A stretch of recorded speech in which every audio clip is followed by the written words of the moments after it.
Ja, vielen Dank. Muito Ich obrigada. mal diesen ganzen Tenho wertvollen que Input für mich sammeln. Ich habe digerir e sehr viel gelernt und sehr organizar dankbar, tudo o dass que ich eu zuhören durfte, aprendi. dass ich Muito zuschauen agradecida por durfte ter und werde ouvido das e in den visto, nächsten e Tagen noch nos próximos dias vou verarbeiten. Ich digerir. hoffe, alle sind noch Espero nicht que ganz erschöpft von todos diesem ainda não ganzen estejam wirklich wichtigen, muito essentiellen, spannenden cansados Input e und todos haben esses noch Zeit, conteúdos sich mit mir importantes auf ainda tenham eine tempo kleine de Reise durch fazer uma pequena Bilderwelten viagem comigo por um mundo existierende und vielleicht imagético auch de befürchtete imagens que existem Alternativen e zu begeben. Ich alternativas glaube, e utópicas der de Workshop kann imagens. auch Eu eine acho que o Möglichkeit workshop sein, pode sich ser ja uma auf das Visuelle possibilidade zu também konzentrieren, de sozusagen concentrar mit na unseren parte Augen zu visual, denken und pensar com os nossos olhos e, sozusagen da unser Denken por ein assim wenig dizer, zu entspannen eh, und zu verlagern. descontrair o nosso Ich würde dann pensamento. jetzt wieder den Então, eu Bildschirm vou teilen partilhar und aqui o einige monitor Bilder zeigen. e Ich mostrar möchte algumas einen imagens. Input geben, aber ich Quero würde dar mich aqui sehr um freuen, input, wenn wir, mas dem gostaria muito Workshop-Charakter gerecht werden, para dar, hier fazer diskutieren justo, würden. Ich portanto, bitte also jus ao darum, dass caráter do alle workshop, immer gostaria que wieder sich discutíssemos e einklinken, todos Fragen que stellen, façam kommentieren, perguntas, mit comentem, uns allen ins eh, Gespräch kommen, para auch entrarmos gerne num widersprechen und diálogo, andere ou também Beispiele podem geben, contradizer, ou Utopien, dar Dystopien zeigen. outros exemplos, mostrar Ich teile utopias, jetzt den distopias, Bildschirm. distopias, e eu vou partilhar agora o monitor. So, Moment. Oh, um momento. Moment. Muss nur die den É só entrar no modo de apresentação. Um pequeno momento, por favor. Ja, genau. Es Muito geht bem. darum, Se den trata sogenannten do assim männlichen chamado Blick, olhar den masculino medial vermittelten mediado männlichen Blick. pelos, Wer sieht portanto, wen und mediado wie pelos an? meios de Das comunicação. Quem gleich olha para quem, de sozusagen, como dass ich que jetzt forma? auf Eu quero já Geschlecht, auf acrescentar que eu Gender konzentriert me habe und concentrei no gäbe noch viele sexo, andere no Dinge, gênero, die wir haveria auch noch muitas outras diskutieren coisas que könnten. a Und gente ich hoffe, poderia ich kann das tomar em auch in Zukunft consideração e mehr eu tun, also espero dass que eu so possa Dinge fazer wie isso no futuro Rassismus mais como noch stärker racismo, fokussiert werden könnten. Also entre so mais etwas no wie foco, der coisa, weiße Blick, denn o der olhar männliche Blick, mit branco, dem o wir zu olhar tun haben in masculino den com que Medien, in nós der lidamos Werbung, nos in der mídias, na Filmproduktion, ist publicidade, na natürlich produção fast immer cinematográfica, der é weiße quase Blick. Es ist sempre der o olhar hegemoniale branco, westliche hegemônico Industrienationenblick. ocidental Würde do ich mundo sagen. Genau, um erst industrializado. einmal einen kurzen Input Para in das Thema zu dar geben, aqui würde ich primeiro sagen, dass der Begriff, uma um den pequena es hier entrada, gehen o soll, der conceito de que männliche se Blick, trata, o so olhar logisch wie unlogisch wirkt. masculino é tão Zuerst das lógico como Unlogische. ilógico. Em Wieso primeiro sollte lugar, o etwas so ilógico. Por que é allgemein algo menschliches tão wie das geralmente Sehen, humano como das o ato de Blicken, das ver, o olhar, tem Augenaufhaben? um Wir alle gênero? können blicken, Porque auch então o Tierquellen olhar blicken. Jedes masculino e hat não o auch olhar Blick humano? zu Todos einem nós, Geschlecht. Wieso sagen wir, porque é der que männliche Blick, essa das ist função der tem menschliche? Dann ist zum gênero? Beispiel der Porque logischen não Betrachtung, o olhar wenn es in humano? A einer Gesellschaft consideração wie die lógica, Menschheit immer noch se zwei na Geschlechter gibt, humanidade einen ainda männlichen Blick há gibt, dois dann sexos e müsste há es auch olhar einen weiblichen masculino, Blick também geben. deveria existir olhar Aber feminino. Überraschung, Mas, die meisten wissen es schon, surpresa, das quase todo trifft mundo nicht já auf das sabe, isso Konzept des não männlichen Blicks zu, das ich hier vorstellen não möchte. se aplica ao conceito Denn do es gibt olhar ein ganz masculino que eu quero interessantes Zitat apresentar, eines porque há deutschen Pop-Theoretikers, uma ein Mann, der citação sich sehr viel interessante mit de um teórico Feminismus pop, um beschäftigt hat, homem que Thomas lidou muito Meinecke. com o Er feminismo, hat in Thomas einem seiner Meinecke. Bücher Ele geschrieben, es escreveu gibt num dos nur seus livros: einen há Blick, apenas um den olhar, o männlichen, olhar es gibt nur masculino. einen Existe Körper, apenas den um corpo, weiblichen. o corpo Das feminino. klingt vielleicht Isso zuerst pode kryptisch, soar um pouco mysteriös, wird críptico aber no hoffentlich início, mas gleich noch esperemos que se klar torne werden, was claro hier à gemeint medida ist. que eu for Ich möchte avançando. gleich mal auf eine Eu wichtige gostaria já Theorie des Sehens eingehen von entrar John numa Berger. Ich habe teoria das muito hier auf importante do Englisch olhar do auf John Berger. Deutsch, Tenho dann kann em ich das inglês vorlesen und es kann um, übersetzt e werden. posso ler. O John Berger, já nos anos 70, fez ensaios para a BBC, para a televisão, que se chama Ways of Seeing, formas de olhar e formas de olhar. E ele era crítico de arte e escritor, infelizmente já faleceu, e tinha uma perspectiva crítica do capitalismo e assim ele abordou formas de ver ocidentais e interessante é que ele só se dedicou muito a pinturas de óleo do Renascimento e fotografias publicitárias. Para o Berger, o ato de ver é uma experiência social fundamental, porque precede até a fala e a compreensão. Portanto, o sentido mais importante e por isso decide como nós próprios nos colocamos na sociedade e como nós também colocamos os outros na sociedade, sobretudo particularmente no olhar da sociedade sobre as mulheres. Ele pensou e na tradição ocidental do nu feminino, the nude, o nu. Portanto, ele estabelece que os corpos das mulheres são principalmente ensinados como objetos destinados a agradar o olhar dos homens. Para ele, essa relação surge da relação de poder geral social e, com isso, patriarcal, em que as mulheres nascem para ficar sob os cuidados dos homens, onde tinham significativamente menos direitos, como sabemos, e eram tratadas na história mais como crianças, que em termos jurídicos sempre sujeitas a um homem. Ele escreve: nascer como mulher é nascer num espaço reservado e limitado na custódia dos homens. Mas isto é feito à custa do si mesmo das mulheres, que esse si mesmo é dividido em dois. Uma mulher é obrigada a observar-se continuamente a si própria. Ela é quase constantemente acompanhada pela imagem que tem de si própria. Desde a sua primeira infância tem sido ensinada a manter uma vigilância permanente sobre si própria. Exato.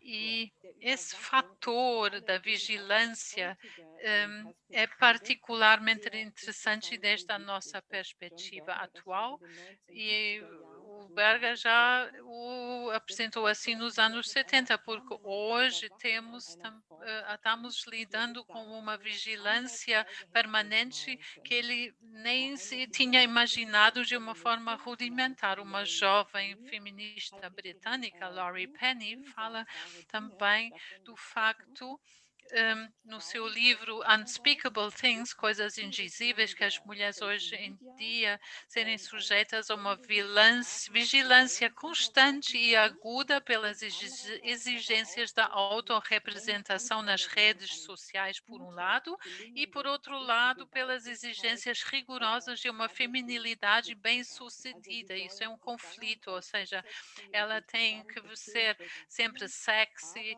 mais e bem-sucedidas, mas as exigências da feminilidade também dizem para não ser uma vadia, para não ser demasiado bem-sucedida, não ser carreiristas. Isso as leva à beira do desespero. É interessante que o Berger já antecipou isso intuitivamente, porque a parte central do ensaio dele é: os homens agem e as mulheres aparecem. Os homens olham para as mulheres observam-se a si próprias a serem olhadas. Isto determina não só a maioria das relações entre homens e mulheres, mas também a relação das mulheres consigo próprias. O observador da mulher em si é masculino, a mulher observada. Assim, ela própria se torna um objeto e, acima de tudo, um objeto do olhar, uma visão.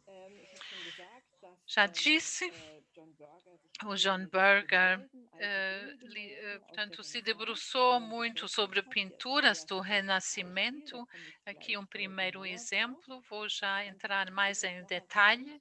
E para resumir outra vez, o John Berger diz que o olhar masculino divide a nossa sociedade ao longo dos eixos da sexualidade dual. Homem e mulher são divididos em seres que veem e seres que são vistos, em sujeitos ativos e objetos passivos. E ele, o que é interessante na descrição de Berger é que ele desacopla o olhar masculino do homem, na medida em que, segundo ele, a pessoa que dentro da psique da mulher vigia a sua feminilidade é uma pessoa ou perspectiva masculina, ou seja, o olhar masculino também penetra assim na psique da mulher e conduz à sua divisão interna e constante autovigilância. Aqui vemos um exemplo de uma pintura do Renascimento do pintor Tintoretto, e aí ele comenta que lá as mulheres estão sempre representadas como nuas, que agradam ao olhar masculino, não mostrá-las de forma autêntica, mas como objetos e produtos para o olhar masculino. E o olhar dela deve deixar claro que ela sabe que está sendo observada. Vemos aí os homens ao canto que olham para ela e ela olha como se ela soubesse mesmo o que está acontecendo, e a mulher vestida ainda realça mais a nudez dela. Outro exemplo que eu gostaria de mostrar mostra também o motivo dessa autoobservação e da vigilância, a Vanitas, do Hans Memling, pintor, mostra também que não só a mulher gosta de ser vista, observada pelos homens, isso não é questionado, ela gosta de ser objeto, mas ela também se observa a si própria. E como a maior parte de vocês saibam que vanitas significa vaidade em latim, isso dá a entender que ela faz isso por iniciativa própria, que ela está aí se deixando observar. E para Berger, essas pinturas do Renascimento são, portanto, os que mostram, portanto, representam bens de forma mais plástica e ostentativa e condiz com a mulher como mercadoria. Ele cita muitas pinturas onde os bens, a propriedade é mostrada em outras pinturas objetos que se veem no pano de fundo.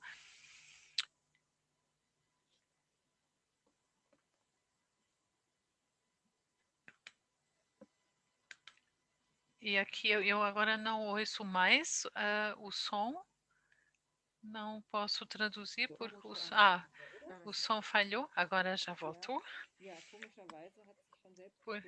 Não sei, agora fiquei muda automaticamente. O John Berger vê aqui também uma ligação interessante com a publicidade contemporânea, onde se trata também de evocar fantasias insaciáveis de felicidade através da posse de produtos.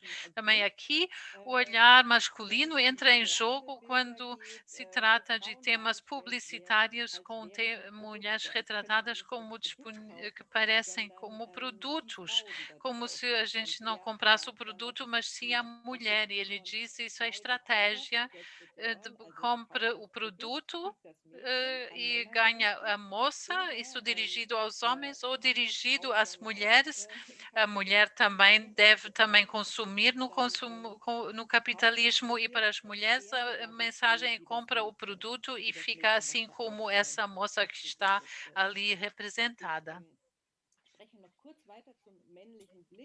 Vou continuar mais um pouco com o olhar masculino, porque geralmente está sendo associado a uma teórica da cinegrafia que publicou uma matéria sobre esse tema. Ela utilizou o termo, é a Laura Mulvey. Ela escreveu a matéria em 1975, que trata do prazer visual e do cinema narrativo, e ela se refere às teorias de Freud e Lacan, e ela diz que o olhar da câmera para as personagens femininas tem a ver com o olhar de homens heterossexuais para as mulheres como mulheres sendo objetos de desejo sexual. Um percurso da câmera estabeleceria uma cumplicidade entre o diretor, que é um homem, atrás da câmera, e o herói no filme. O herói normalmente é um homem, para alguém se identificar, e é uma aliança também com o público masculino na sala de cinema, e todos eles teriam um prazer voyeurista em olhar para as personagens femininas. As mulheres se tornam objetos passivos e os homens aparecem em poses ativas. Existiam e existem críticas nesse conceito, nessa teoria, porque se apega muito à binariedade dos sexos, e dizia-se, entre outros, que poderíamos imaginar uma observadora, uma espectadora através que se poderia identificar com o olhar masculino. Existe também o conceito da máscara feminina, que pode ser colocada e tirada para as mulheres estabelecer uma distância em relação aquilo que está sendo mostrado. Alguns diziam que ela teria um acesso essencialista, que ela só teria um tipo de masculinidade, mas alguns falam numa eroticidade masculina. Poderíamos pensar no olhar homossexual. E Garrett Dyer falou sobre os pin-up boys, os garotos pin-up, e ele descobriu que esses garotos que existem estão sendo representados de outra forma na sua disponibilidade, que é diferente das mulheres. Então, a sua representação é algo mais ativo, eles estão sofrendo alguma coisa, estão andando, estão mostrando os músculos, e mesmo assim, não aparecem passivos, mas ativos. Então, o que interessa também nesse conceito como crítica do olhar masculino, não se trata apenas de sexo ou gênero, não só de raça, mas também de classe, que também tem uma influência. Tudo isso não está sendo abrangido, mas, mesmo assim, é uma base que podemos utilizar para aprofundar a discussão. Eu já vou terminar as minhas apresentações e depois eu gostaria de mostrar algumas imagens e debater, discutir as fotos e imagens com o grupo. Então, nós constatamos que os nossos olhares estão sendo direcionados através de estruturas e convenções sociais, e nós temos que nos perguntar quem é que determina a quem é que se dá o que para ser olhado. Então, como é que podemos olhar e o que é que vimos? Porque a realidade social, ela não existe por si só, ela está sendo feita, nós estamos vendo representações, clipes e encenações. Nós vimos uma reportagem na TV, vemos vídeos no YouTube, longas ou fotografias publicitárias, e quem vai decidir qual é a perspectiva, o pedaço que vamos ver? Uma cientista alemã estudando cinematografia escreveu em 1992, a Gertrude Koch.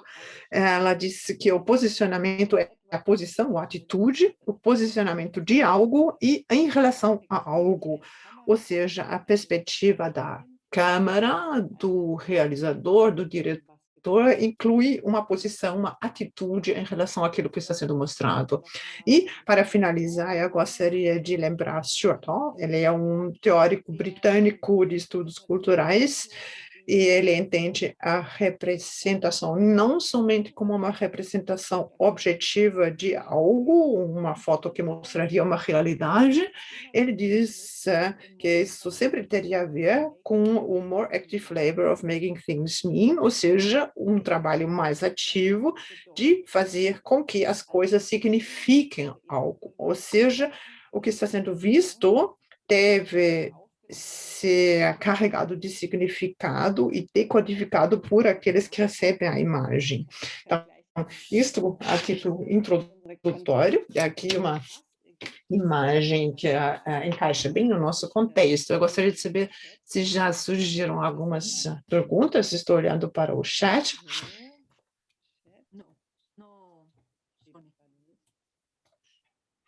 No, Sônia, Dann pero würde ich let's jetzt call it. gerne mal auf die Fotos weitergehen. Eu vou continuar com as fotos. Ainda estou compartilhando a minha tela. Sí, sí, estamos viendo, pero no está en pantalla completa, Sony. Ja, genau. So, jetzt. Ahora sí. Genau. Ahora Das ist ein Beispiel. Aqui estamos vendo exemplo que eu gostaria de trazer aqui para mostrar o que tem de continuidade para desacreditar tendências feministas e esforços feministas. É uma ilustração das lutas das sufragistas inglesas que lutaram para conquistar o direito ao voto. E isso aqui deixa bem claro que a perspectiva dos homens sobre as mulheres está sendo generalizada. Mulheres que pugnam pelos seus direitos se tornam feias e, com isso, perdem a sua legitimidade, se tornam homens, mas é uma versão monstro do homem. Mulheres que não podem ser homens, mas apenas um objeto. Um outro exemplo, isso tem uma motivação atual, é o mesmo tema, aqui em cima está escrito, vocês querem esse tipo de homem, direito de voto para as mulheres não, é uma ilustração da campanha a favor e contra o direito a voto das mulheres na Suíça. Eu não sei se sabem que o direito de voto às mulheres só tem 50 anos, foi introduzida somente em 1971, na Suíça, em plena Europa, tem o direito ao voto, porque antigamente eram só os homens, e aqui nós estamos vendo um exemplo da campanha. Outra vez, a masculinização de mulheres que se transformam em monstros e que estão falhando a sua determinação. E esse discurso sobre as mulheres feias, que seriam uma aberração da natureza, isso está sendo representado e ilustrado, isso tem uma história muito longa. Agora, eu continuo com outra imagem da política, que vemos a chanceler alemã, Angela Merkel, uma das mulheres mais poderosas do mundo, que já está no governo da Alemanha há 16 anos, há quase 16 anos. E aqui nós temos uma propaganda para o Happy Meal da McDonald's. E aqui ela está sendo mostrada como Mutti, que seria a mãezinha. É um olhar interessante sobre uma figura poderosa.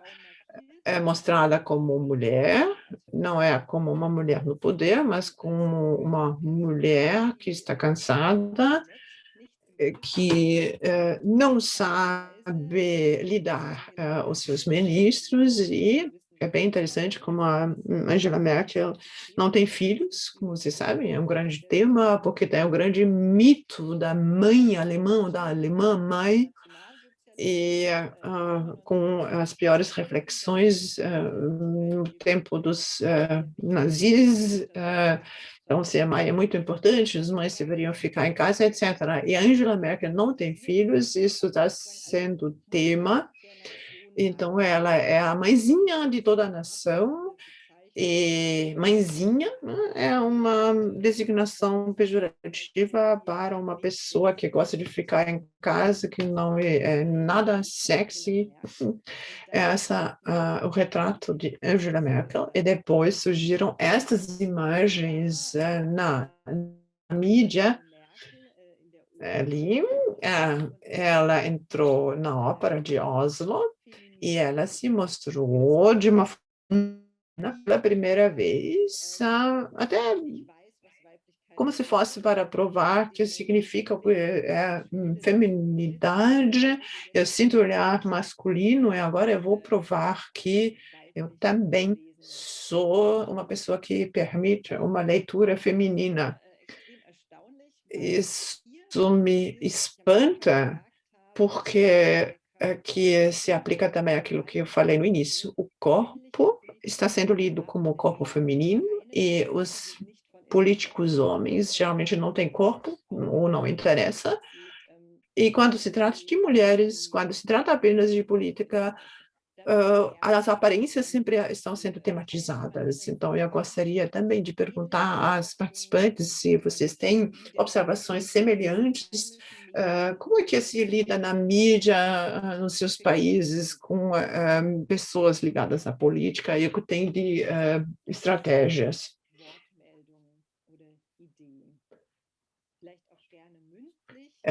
Tem intervenções, até podem perguntar oralmente, vai ser traduzido, eu acho que eu vou poder receber mais. Hay una pregunta también, Sonia. Te puedo dar lectura si quieres. Temos uma pergunta da Sônia, podemos passar?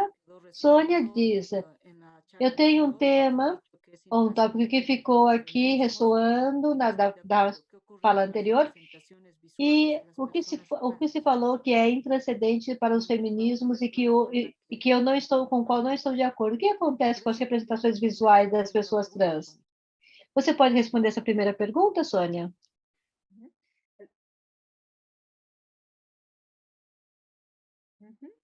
Ja, das ist eine extrem wichtige Frage, die auch... É uma pergunta extremamente importante, e como nós já vimos, provoca incerteza, insegurança, polariza, e, por um lado, dentro da comunidade, mas, por outro lado, está sendo utilizado pelos populistas da extrema-direita, está sendo utilizado pelos inimigos para desvalorizá-lo.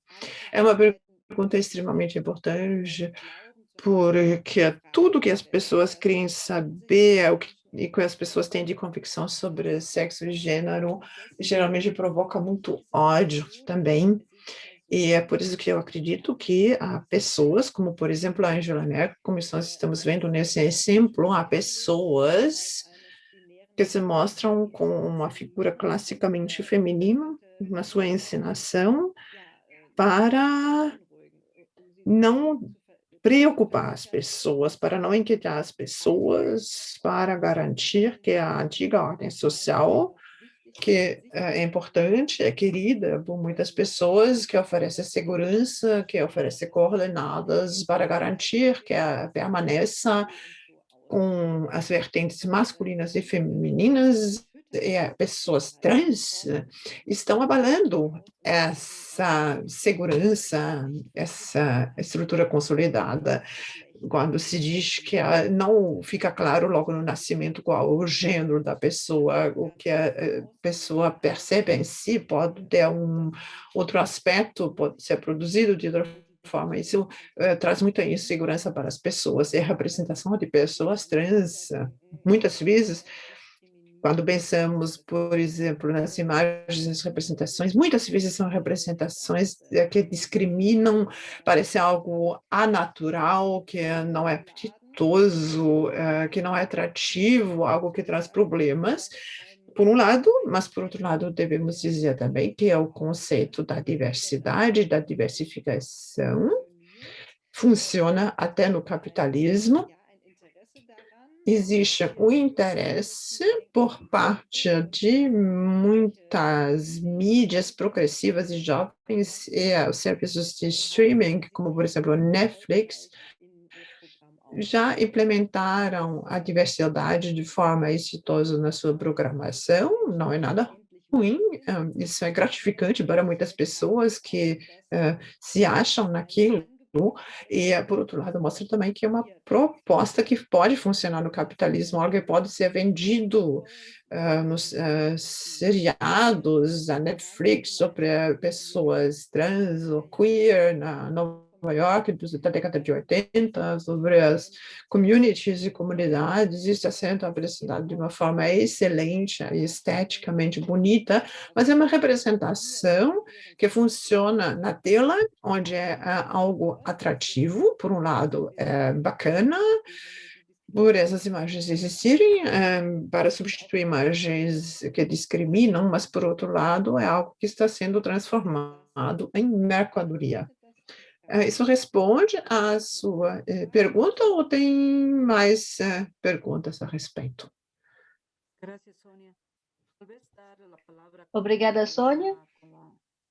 Vamos passar a palavra à companheira que está com a mão levantada.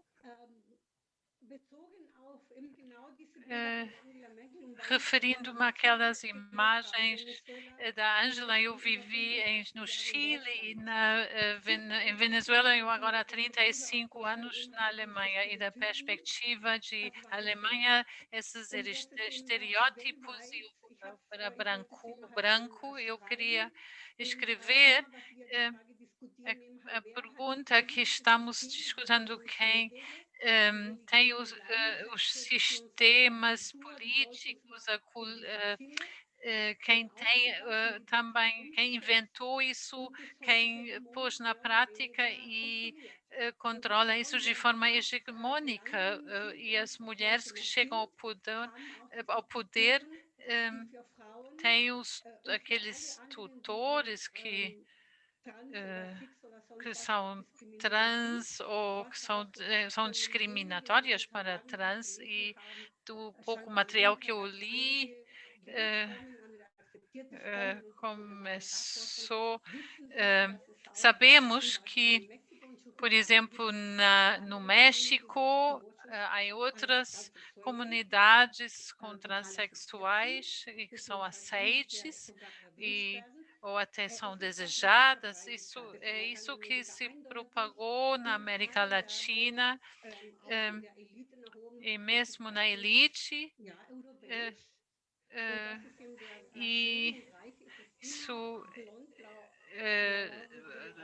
portanto, os olhos azuis, verdes ainda se aceita, são as imagens que eu vejo em toda a parte onde eu estou e desde que eu estou observando, e na Alemanha chega agora essa discussão da diversidade na terceira ou quarta geração, de culturas diferentes, fisionomias que reclamam. Não, vocês não são sozinhos, mas mesmo eu vejo que a luta é muito difícil, e na América Latina eu vejo modificações, mas muito pequenas. Na África também nós fazemos, trabalhamos muito com mulheres da África e também falam coisas semelhantes em relação às suas experiências, que quando as pessoas são negras, trabalham com modelos como na Europa, e para mim essas atribuições de papéis resultam também naquilo que se diz respeito à moda. Na Alemanha temos sempre vozes que dizem sim, foi cedo demais que fiz a mudança de mulher para homem ou homem para mulher, por daí que eu não sei a pergunta, como é que outras pessoas iriam fazer essa análise, que fariam, se diriam aquilo como eu, que na América Latina ou na África os estereótipos são brancos, e quer que sejam trans ou não, talvez para o Brasil seja uma exceção, mas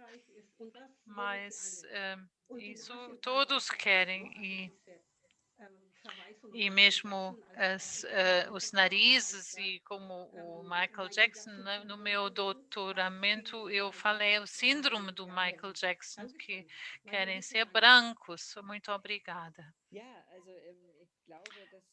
Pois é, eu penso que esse pensamento branco hegemônico cis, o ideal do corpo perfeito, não sem deficiências, que existe, que os grandes impérios da mídia o propagam. Isso é muito claro, isso ainda é predominante e leva a muitos problemas de identificação, quando as pessoas só veem imagens que não correspondem àquilo que elas são e que vê no seu redor. Isso leva a uma identificação difícil consigo próprio e com o meio que os rodeia, mas eu acho que aí também já há algum movimento, alguma mudança, alguma consciencialização de imagens do corpo locais, divergentes,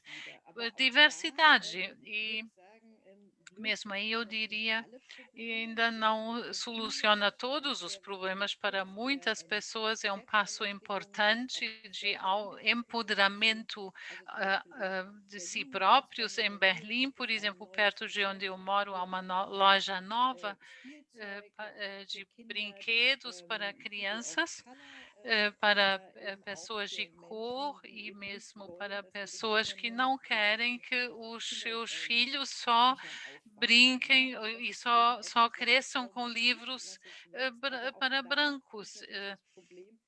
Mas aí também o problema é que se estabelecem novas normas, novos ideais de beleza, e mesmo para certas regiões, e o corpo feminino e também os corpos masculinos, mas sobretudo os femininos, ainda têm que corresponder a determinadas normas que mudam, mas continuam sendo normas. Gostaria de saber se há algo mais, um comentário em relação à pergunta como que as pessoas que não... Bueno, Ups, hay me hay ouvem? una Há uma... Tem uma, que siempre nos tem uma hacemos, pergunta que sempre nós nos fazemos às pessoas, é quem idealizou o sistema político? Já Agora, fiz a pergunta, é que foi traduzido. Não tem nenhum problema. Eu gostaria de perguntar é uma outra coisa. outra vez a pergunta, se essas atribuições que na Alemanha eu notei na linguagem, que em relação aos estrangeiros, migração, portanto aos migrantes, isso são determinadas pessoas, mas não uma senhora Barley, que é uma política que tem um pai inglês, mas ela aí nunca se fala que ela tem uma biografia de imigrante. E aí também há gavetas onde as pessoas postam. E essas biografias de imigração se referem só a determinadas pessoas e fazem negócio com isso. Qual é a sua opinião? Por que atualmente se fala tanto e há tanta insegurança, e por que as pessoas fazem essa separação? Acho que houve mais outra pergunta, outro comentário. Alguém mais levantou a mão? No, Sonia. No levanto. Adelante. Ja, Por favor. Eu acho que é um contexto mais amplo na Europa, onde se trata, por um lado, como disse, e bem, de essa oposição entre nós e vocês, norte e sul, leste e oeste. Claro que isso é muito altamente problemático, mas, por outro lado, designações como pessoas com uma biografia migratória ou migrantes ou pessoas de cor, para as pessoas pode ser um gesto de autoempoderamento, porque dizem que fomos discriminados por causa da nossa origem, da nossa cor, porque a nossa biografia, os nossos pais eram migrantes, mas agora queremos tornar-nos visíveis como esse grupo e mostrar a nossa força, o nosso poder. E, claro, aí é diferente se uma pessoa se mudou da Suíça para a Alemanha ou se a família veio da Turquia. E muitas vezes é utilizado de forma depreciativa, mas pode também ser uma atribuição de força a si próprio, um gesto contra a discriminação. Gostaria de continuar. Já olhamos muito tempo para Angela Merkel, agora tenho mais uns exemplos da publicidade que provavelmente todo mundo já conhece de uma forma ou outra. Temos aqui o clichê da mulher branca, loira, inocente, em roupa íntima inocente, ela que essa publicidade é para uma ginásio, diz que com este corpo não preciso de uma formação secundária, ou seja, tem um corpo assim não precisa de vencer no mercado de trabalho, mas vai conseguir um homem rico que não está interessado em que a mulher tenha muita cultura, muita educação, são coisas que ainda existem, são possíveis no século XXI. E claro que a posição da mulher é interessante, ela está deitada de forma subordinada, mas olha com alegria para a câmera, como se ela tivesse escolhido isso. Isso faz lembrar essas imagens do John Berger, onde as mulheres são oferecidas ao olhar masculino e até parece que gostam. Um exemplo que alguém mandou ao Missy Magazine por indignação, depois outros exemplos também de grandes empresas que representam uma cultura do estupro, aí vê-se muito nessas imagens que a mulher está deitada no chão e reduzida aos seus, portanto, aos órgãos sexuais. O homem só aparece como uma figura de poderosa, um clichê da masculinidade, nem necessita de uma cabeça. E essa garrafa que tem na mão é, claro, um símbolo fálico e, claro, que suscita, portanto, ideias de um estupro iminente. E, claro, essa publicidade causa crítica, indignação, mas continua existindo e muitas vezes o argumento é por que vocês ficam tão chateadas, isso pode se ver de forma lúdica, as mulheres têm os mesmos direitos, isso é irônico. fiquem relaxados. Se vocês fossem emancipadas, vocês até deveriam rir disso. É uma forma de argumentar, uma estratégia de argumentação que aparece sempre que iluda àquela imagem do início, aquelas feministas todas tensas que não tem nada de interesse sexual. E outro exemplo de uma grande marca foi também muito criticado, não sei, Dolce & Gabbana publicaram uma publicidade que parece uma violação de grupo, e no contexto do que ouvimos sobre femicídios como violência contra mulheres e raparigas, é muito chocante. Quer ser provocante e chamar a atenção, mas é muito claramente uma cultura de superioridade do masculino, e que favorece uma cultura do estupro, e que as relações de poder são, portanto, representados pela distribuição da imagem. A mulher está embaixo e os homens por cima. Tem algum comentário, um retorno em relação a isso? Já viram coisas parecidas ou protestos? Choca hoje em dia, ou apenas imagem daquilo que nós todos os dias vemos a nível da cultura mundial?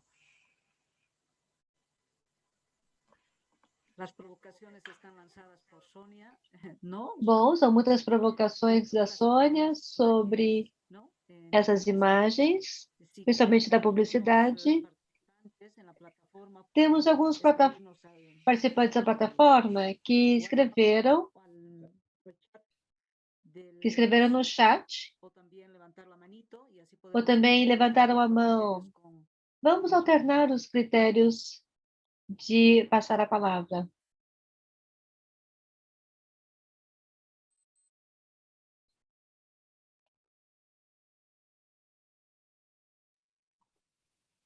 Por exemplo, Sônia, aqui em Bolívia. Sônia, quem na Bolívia, a modo de comentário? Bom, também porque isso também me trouxe muitas coisas na cabeça, isso trazido pelas imagens que você mostrou. Por exemplo, aqui na mídia, é muito comum ver que, na televisão principalmente, se exige muito das mulheres. Quer dizer, elas têm que estar vestidas, bastante decotadas, também roupas, também vestidos muito minis, e também é uma exposição maior do corpo, tem que estar sempre muito bem arrumadas, também bem maquiadas. Existe também uma exigibilidade nesse sentido. Quer dizer, como as mulheres na televisão precisam ser mostradas. Isso vale tanto para noticiários, ou também para programas de revista. E também a figura tem que ser 90, 60, 90, tem que ser muito bonita, simpáticas. É uma exigibilidade para as mulheres. Bom, eu estou aqui tentando recuperar a memória, mas isso para não ser injusta. Estou pensando aqui em alguma apresentadora mais gordinha, que não utilize decotes, nem mini saia, mas eu tenho trabalho para encontrar uma pessoa assim. Agora, no caso dos homens, é totalmente o contrário. Podem ser homens que não são muito bonitos, não são muito bem arrumados, eles podem estar vestidos mais informalmente, e também podem ser até bastante gordos ou gordinhos. Alguns, inclusive, já estão passando para a obesidade. Ou seja, não há uma exigência para eles. A exigência é para as mulheres. E principalmente que é mais uma exposição corporal, entre aspas, para vender o corpo, para atrair o público, para a imagem das mulheres.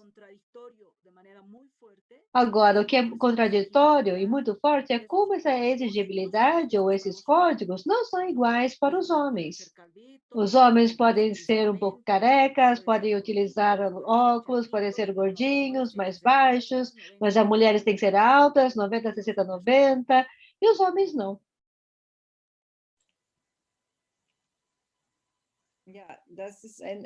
Sim, é um bom exemplo. Acho que a nível mundial é assim. Esse exemplo eu também dou muitas vezes, agora relacionado ao contexto alemão. Aqui é a mesma coisa, claro, com algumas diferenças locais, mas os moderadores masculinos da televisão podem ser já velhos, o corpo escondido no seu terno, mas as mulheres são muito bonitas no sentido clássico, vestidas de uma forma, são sempre bastante jovens e a partir de uma certa idade são descartadas na televisão e os homens não. Parece que não se pode exigir ao público ver uma cara feminina com rugas e para o homem já a sua forma de expressão é aquilo que reflete o que disse ao princípio, a mulher é sempre o corpo, o homem é sempre o olhar. O homem não tem corpo, mas a mulher é sempre olhada e tem que administrar o seu corpo, gerir o seu corpo, mas e serem lindas e bonitas. Vejo algumas modificações, não sei se para melhor, porque agora também exigem dos homens serem mais juvenis, e já no sentido estereotípico, têm que ser bonitos, há moderadores, locutores que correspondem mais ao clichê. Não sei se é feminismo, se essas exigências também são adaptados aos homens ou não devíamos antes representar todas as identidades e todos os tipos de corpo. É um ponto muito importante. Há muitos estudos, por exemplo, do Instituto Gina Davis, que fundado pela atriz do mesmo nome, onde pesquisam a idade das mulheres, os seus parceiros nos filmes, quanto tempo as mulheres falam, a frequência com que as mulheres aparecem com roupas ligeiras e há sempre números novos e são sempre assustadores esses números, mas eu acho que há algumas mudanças, mas só não sei se é para melhor ou não. Eu gostaria de continuar com as minhas imagens, que podemos já falar mais.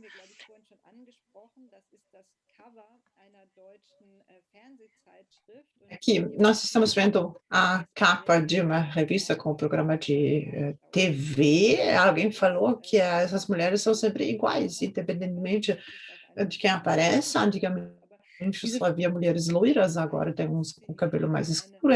A encenação é sempre a mesma, é como se fosse um produto nas prateleiras do supermercado, iogurte, creme, modelo. Tem um aspecto muito que se assemelha muito a lei da série no capitalismo. As mulheres são representadas como mercadoria que devem ser facilmente acessíveis e atrativas. Uma atriz na capa dessa revista, eu nem reconheci porque ela estava tão parecida a outros modelos. Então, é a lei da série, que é muito importante, muito central quando falamos de beleza feminina. E agora passamos às apropriações, às transformações na internet.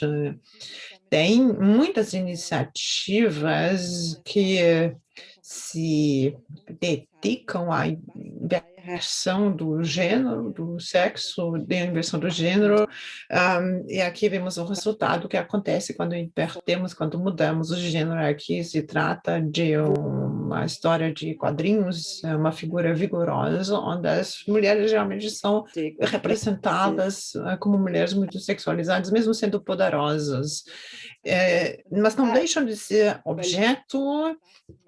E nós nos perguntamos o que acontece com os homens, e nós estamos tão treinados nesse olhar masculino que até nos fez rir, porque não é nada familiar. Outro exemplo, então, mostra o peito, mostra o bumbum e a cintura magra, então são clichês da cultura pop que acontecem frequentemente, que marcam a nossa imagem do gênero, do sexo. Então, as personagens dos quadrinhos podem ser fortes, isso que aprendemos, mas o preço que pagam é o de ter que ser sexy.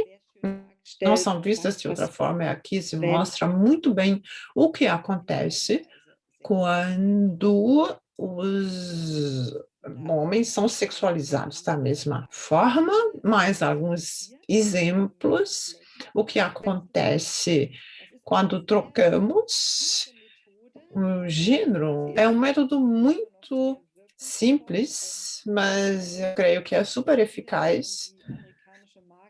Eu não sei se vocês se lembram ainda da marca da grife americana American Apparel.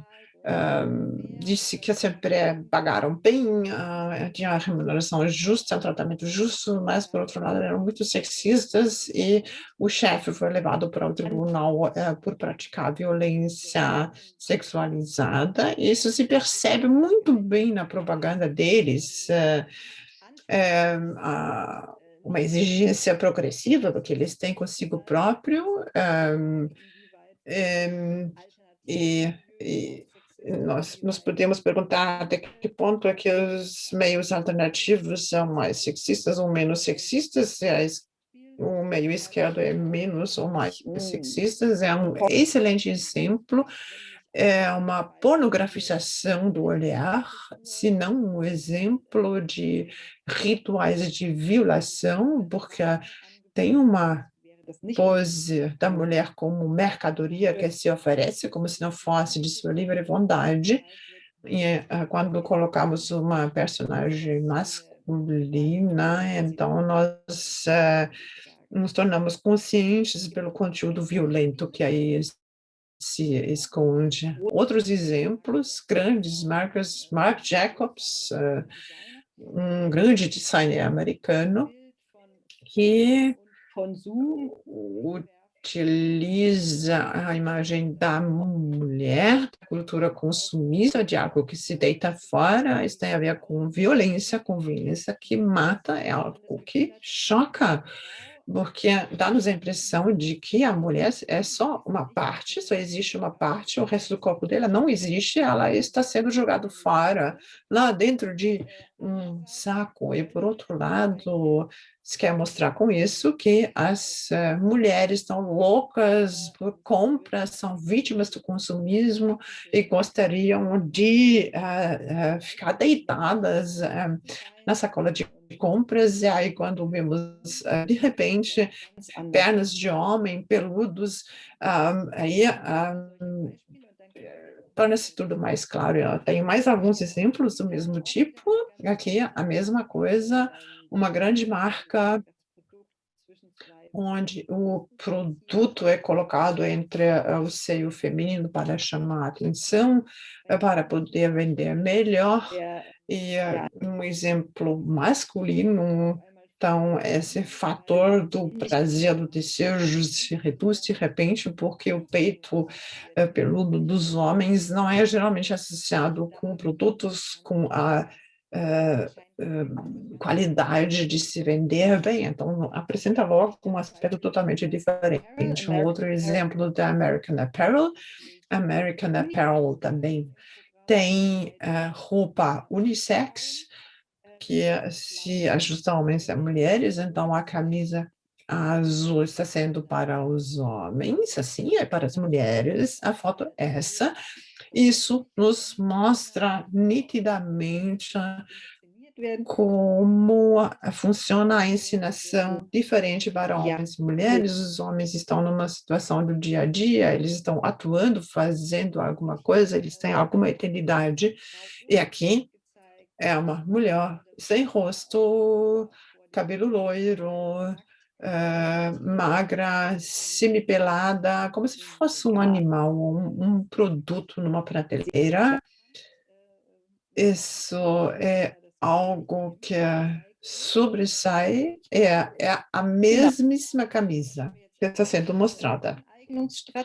E aqui voltamos outra vez às estratégias de apropriação, é a última parte das imagens que queria mostrar, vários métodos de nós lidarmos com uma forma diferente com essa linguagem imagética. Eu gostaria de intercalar um pequeno debate, uma pequena discussão para saber se existem opiniões, observações, comentários sobre aquilo que acabamos de ver. Homens na situação do dia a dia, com uma camisa, numa situação muito séria, é mulher com mercadoria, como animal, como escultura, numa prateleira, loira, branca, muito magra, com objetos de arte que suscitam algo exótico, seja tudo extremamente problemático. Sí hay comentarios, Sonia. Te voy a leer uno de Lourdes. Sônia, eu gostaria de ler uma da Lourdes Herrera, que diz que no jornal da Alemanha, da televisão, nós vemos correspondentes mulheres que já não são tão jovenzinhas. Isso que me traz muita alegria.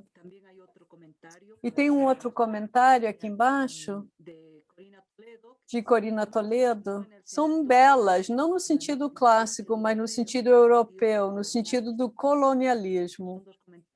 São 2 comentários que foram feitos, que colocaram aqui no nosso chat. Não sei se, enfim, foram esses 2 comentários. Exatamente. Eu também tenho a impressão de que as coisas estão mudando aos poucos na TV.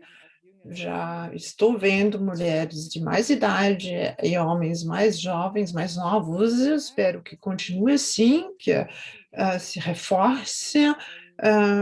Eu espero que não venha uma tendência que reforça normas de beleza mais rigorosas a todos os gêneros, e de repente uma pessoa que não tem um gênero tão facilmente de identificar, uma pessoa que que usa uma roupa unissex, isso seria excelente, na minha opinião.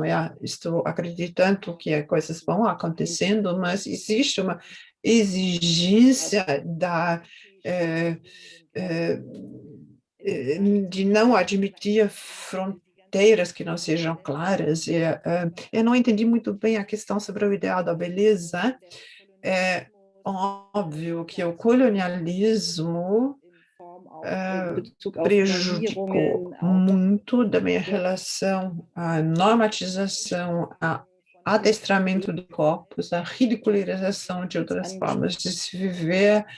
Nós falamos sobre isso há pouco, então essa ideia de 2 sexos, da heterossexualidade, através de uma forma muito rígida da moral sexual dos colonizadores que levaram isso para o mundo aí fora, e outras partes do mundo ainda estão sofrendo com isso. E aí existe o desejo forte que nós, como feministas, aprendamos com sociedades alternativas, com sociedades que tenham outro acesso à sexualidade, ao gênero, a papéis. Eu creio que essa é uma das tarefas mais importantes, de escutar, de ajudar, divulgar isso e de aprender, principalmente essa a minha esperança, a minha expectativa. Eu considero isso como extremamente importante no feminismo atualmente. Então, Não está sobrando muito tempo, mas eu gostaria de continuar mais um pouquinho com as ilustrações, com as fotos, mostrando uma série que faz algo parecido com aquilo que já tinha mostrado anteriormente, com a inversão dos sexos. E aqui se utilizam imagens pin-up das mulheres e se encena uma propaganda para homens, como por exemplo uma churrasqueira. Eu também não sei o que tem de masculino numa churrasqueira. Bom, mas são atribuições que existem, e a pose que nós estamos vendo é uma pose originalmente feminina, ou seja, a curva de S, mostrando o peito, mostrando o bumbum. Então, é uma estereotipização, mas, por se tratar de um corpo masculino, fica ainda mais claro. Temos outros exemplos, nós temos aqui, então, uma conotação masculina, como, por exemplo, o beisebol, está sendo ensinado, mas, em vez de ser uma mulher, é um homem numa pose feminina. Aqui são ferramentas, esse olhar que conhecemos mais de mulheres, aqui outra vez ferramentas com uma imitação da natureza, esse olhar surpreendido que deve sinalizar abertura e disponibilidade, ou seja, já é um trabalho artístico que utilizou fotografias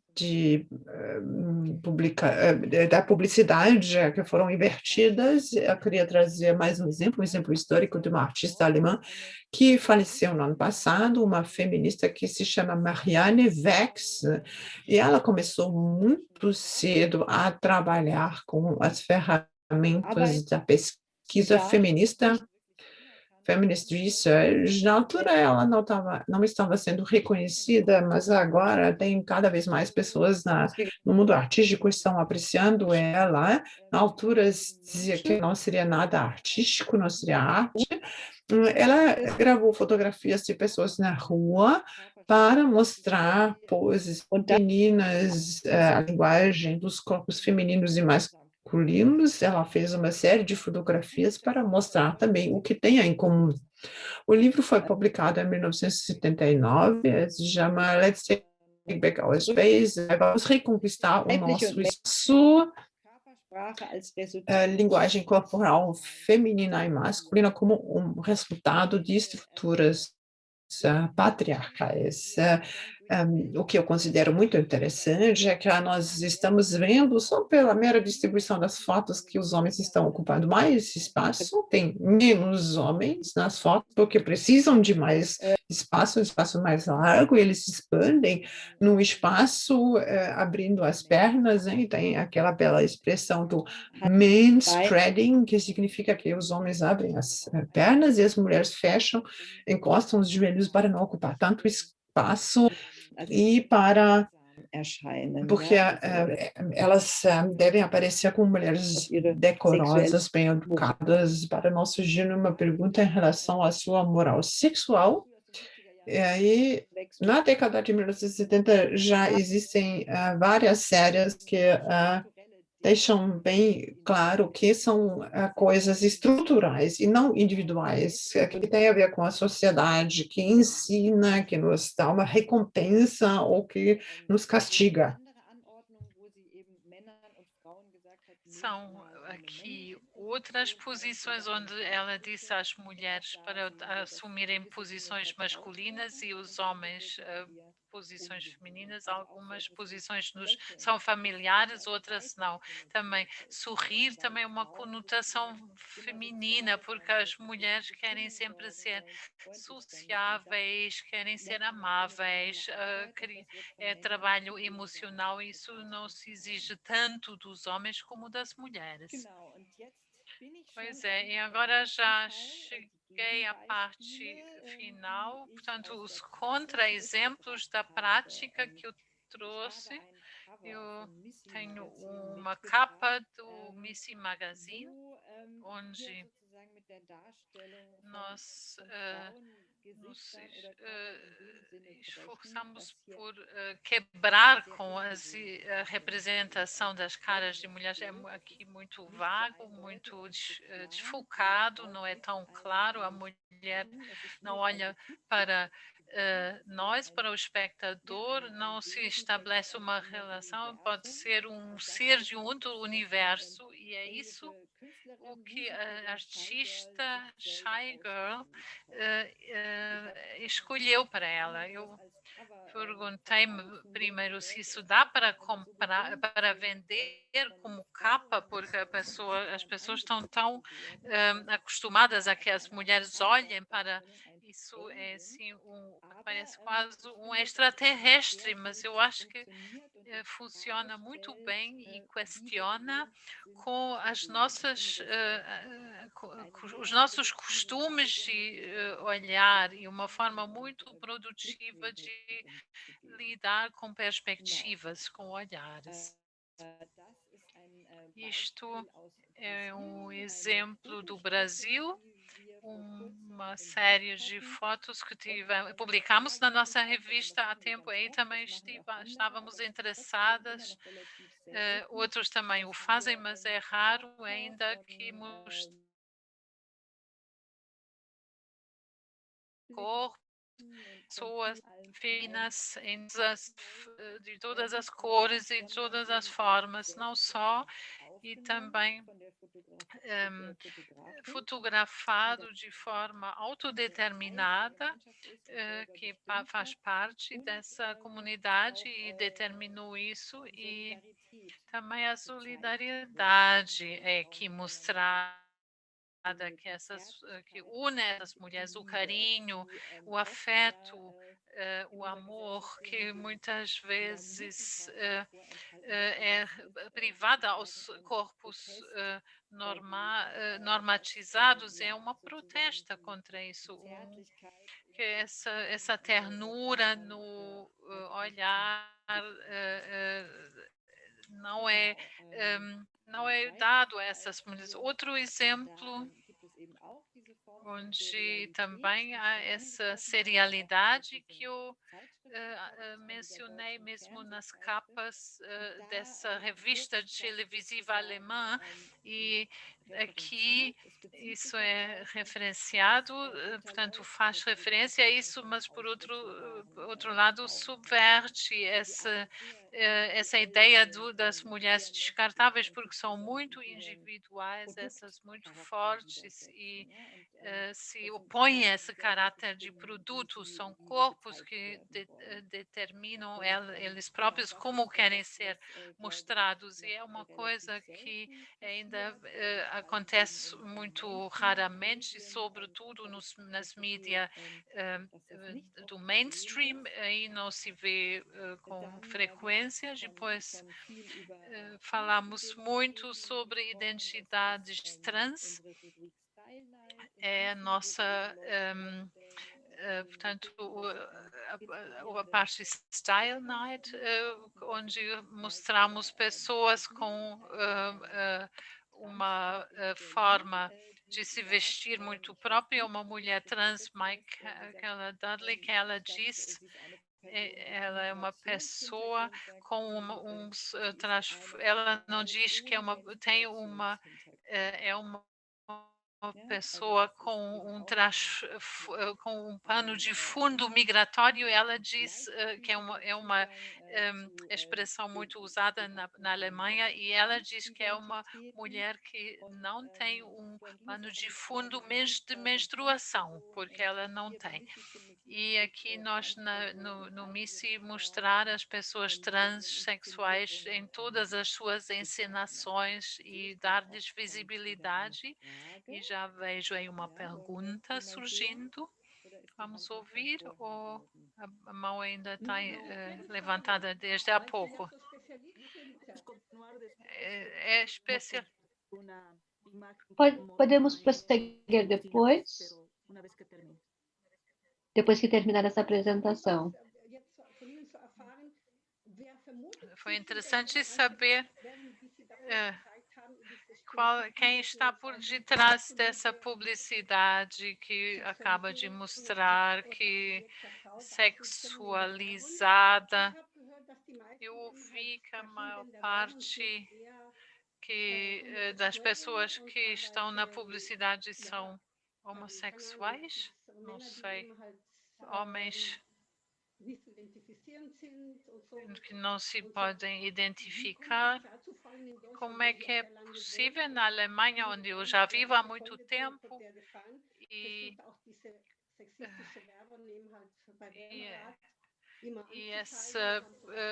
há sempre essa ideia de denunciar essa publicidade sexualizada. Por que que isso ainda existe, ainda se continua?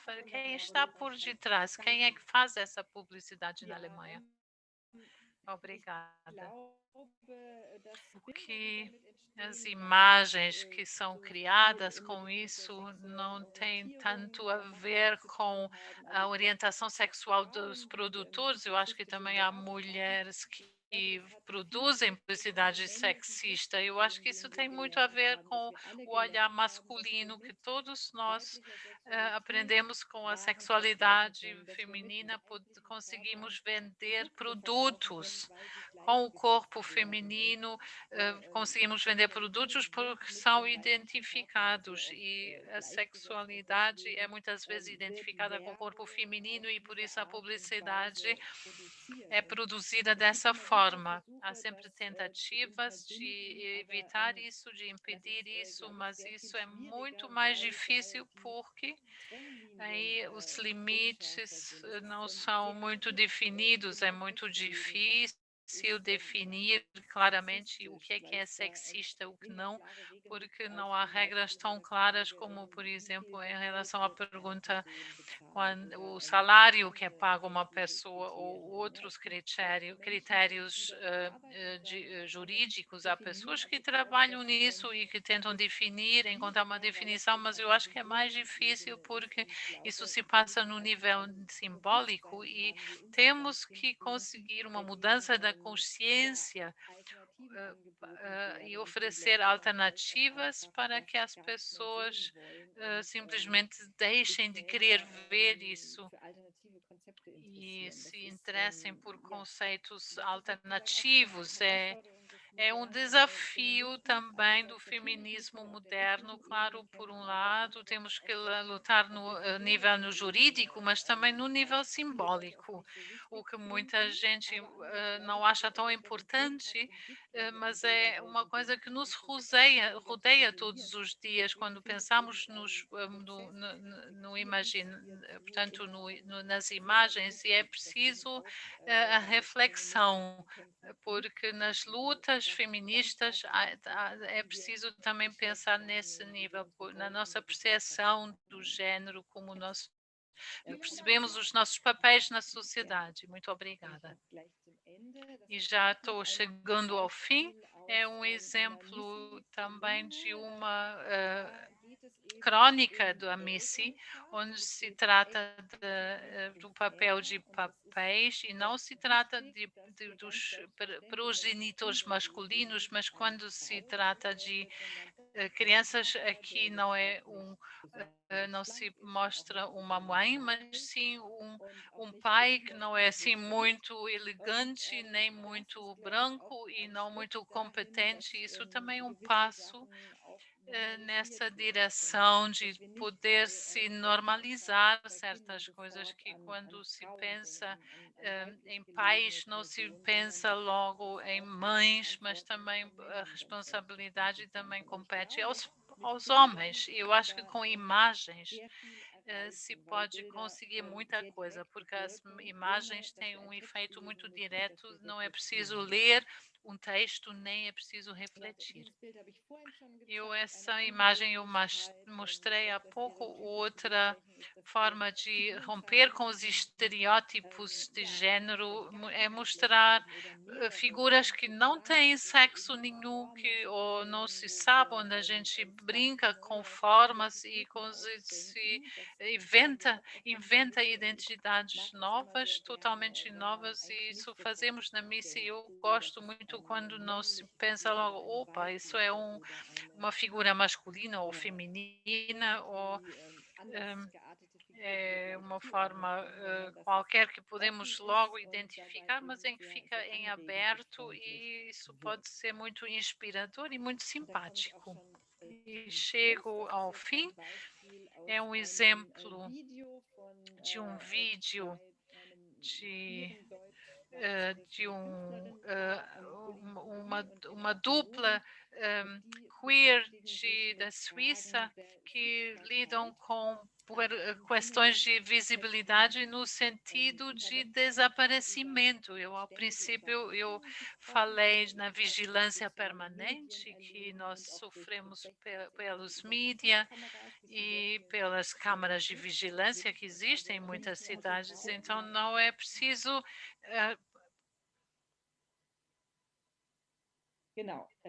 exato, eu estou quase terminando. Somos praticamente obrigados a nos vigiar e a ser visíveis, e não pode ser uma estratégia feminista desaparecer, ficar opaco.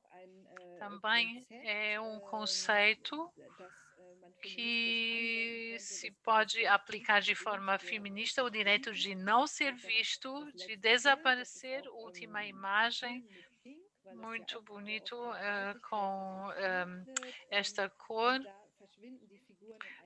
E aí as pessoas desaparecem no nevoeiro pink. Isso, claro, que é uma abordagem filosófica, artística, mas quando pensamos na política imagética, eu acho muito interessante mesmo quando pensamos na vigilância de dados, e pode ser produtivo desaparecer. Não, muito obrigada pela atenção, foi muita coisa. Eu espero que não tenha sido demasiado, agora já não temos tanto tempo, mas talvez ainda haja perguntas ou comentários ou algum retorno, crítica. Eu estou satisfeita com tudo e agradeço muito.